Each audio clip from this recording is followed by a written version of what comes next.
Okay సరేలేండి. Okay sir, okay sir. అతను తానా అంటారు, వీళ్ళు తందానా అంటారు. ఆ తర్వాత పల్లవ మొదలు పెడతారు, వీళ్ళు కోరస్ మొదలు పెడతారు.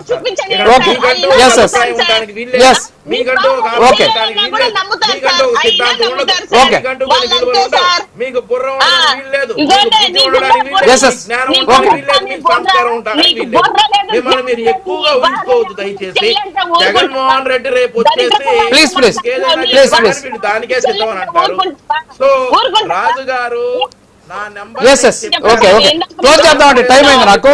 Okay okay okay please madam వినండి మేడం, మీకు ఓపిక ఉందేమో కానీ మిగతా వాళ్ళు వినాలి కదా, మీకు మాట్లాడే ఓపిక ఉంది కానీ వాళ్ళు ప్లీజ్ ప్లీజ్ ప్లీజ్ అలాంటి మాటలు వద్దు మేడం, ప్లీజ్ అలాంటి మాటలు మాట్లాడకూడదండి. ప్లీజ్ క్లోజ్ చేద్దాం. Thank you thank you Vamshi గారు.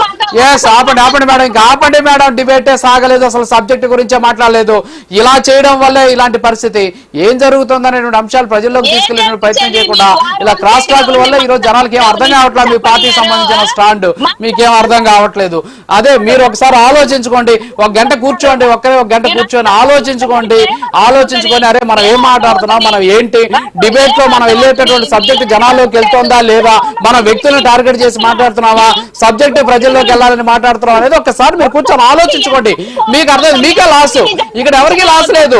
ఈ మాటల వల్ల లాస్ అయ్యేది మీరే మేడం. ఇలాంటి మాటల వల్ల లాస్ అయ్యేది మీరే.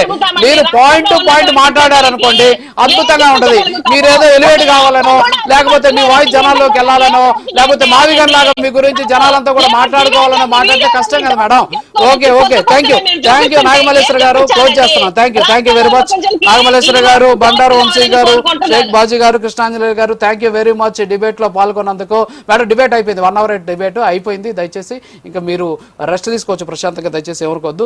ఇది ఇవాళ హాట్ టాపిక్. సో ఓవరాల్ గా చూస్తే ఆంధ్రప్రదేశ్ కి సంబంధించినటువంటి అనేక రకాలైనటువంటి అంశాల విషయంలో రాజకీయపరమైనటువంటి డైవర్షన్ జరుగుతుంది అనేటటువంటి వాదన వ్యక్తమవుతుంది. సో దౌర్భాగ్యం ఏంటంటే ఆ సబ్జెక్ట్ మీద ఈ రోజు డిబేట్ పెడితే ఆ సబ్జెక్ట్ తప్ప మిగతా అంతా కూడా డిబేట్ లో మాట్లాడేసినటువంటి పరిస్థితి. ఎవరి ప్రాపకాన్ని వాళ్ళు పెంపొందించుకునేటువంటి ప్రయత్నం చేస్తారు తప్ప వాస్తవాలు ప్రజలకు తెలియజేయాలనేటువంటి ఉద్దేశంతో